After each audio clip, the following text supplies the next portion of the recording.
James 1:18. Of his own will, the Father brought us forth by the word of truth, that we should be a kind of first fruit of his creatures. O devoted servant of God, St. Francis Xavier, your heart was burning with love for Jesus.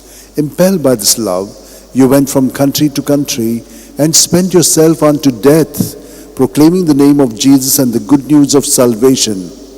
That is why the Father filled you with glory in heaven and preserved your body from corruption here on earth. Filled with joy for these unique gifts, we join you in praising the Father. And now we ask your intercession for ourselves. You may pray for whatever you want through the intercession of St. Francis Xavier.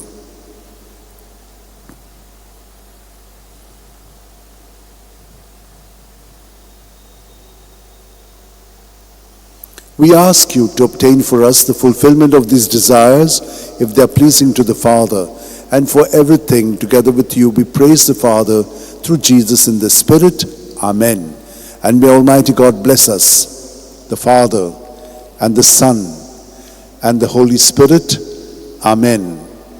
San Francis Xavier, Vodakura, Radi samcia mogan las lolia besanggal saiba desaramcha sambalungamka gopantuja besanggal saiba syarat goja sambalungamka gopantuja.